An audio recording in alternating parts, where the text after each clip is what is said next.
Do you ever feel like you have to keep churning out new content? And I mean churning, in order to keep your page views consistent. It's caused by content decay, which can wreak havoc on your bottom line and sometimes on your sanity. We're going to talk about content decay today, what causes it, and how to fix the problem. My name's Leslie Peterson, and I help professional bloggers stop chasing shiny new trends and grow their business consistently and with a plan. Let's start by defining the path of a well-constructed blog post.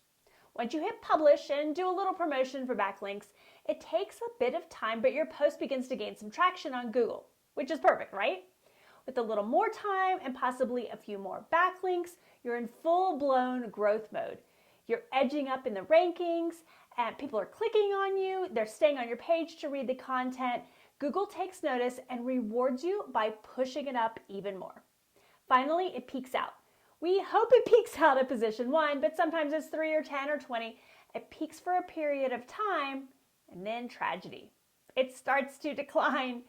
This point of a trending downward trajectory is called content decay. It happens to every post, and it stinks. Now, how long this cycle takes depends on the difficulty of the keyword, the volatility of the keyword result set, and the competition for that term. What the heck is happening? Well, I usually see 4 reasons for content decay. The primary reason is human instinct. As blog owners, we prioritize moving forward over looking back. And yes, that's a really great life philosophy, but not so much when it comes to running your blogging business. Second, a new competitor is afoot for every keyword every day, now more than ever. And what do when they're writing a new post? Same thing as you. They review who's ranking at the top and vow to write something that's even better than what's out there. Third, the keyword intention changes over time. While this doesn't happen a lot, it's happening now more often because Google's improving their ability to recognize intention, and it changes as culture evolves. Here's a really extreme example.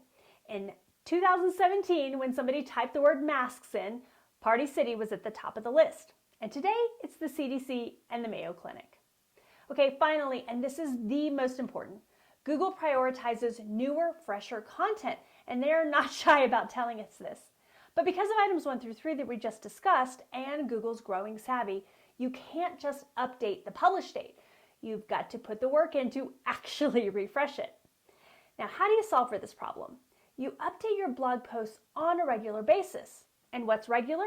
Well, for me, that's annually. I update every blog post every year. I want to talk to you about something though.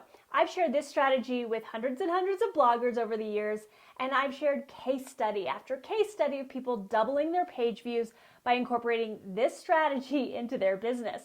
And here's what I see most bloggers do. They hear the message, they take it to heart, they begin by updating a post or 2 a week, which is a really fine start, and they report back that they're happy and seeing real results, only to get distracted by some shiny new penny. So they stop, and 6 months later, they're asking me why their rankings are dropping again. You don't slack on creating new content. Most of you don't slack on your TikTok strategy. So please don't stop updating your existing content if growing your business is important to you.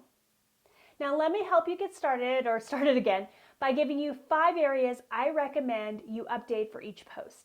And if you want more detail on this, you can look at the link below where you can download my free blog post update checklist. First, look at your keywords. Make sure you're targeting the right keyword and check the intention, how the competition's answering the question that the keyword poses.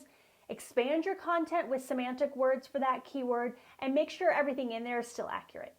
Second, look at your photos and graphs. How's the quality? Is it still relevant?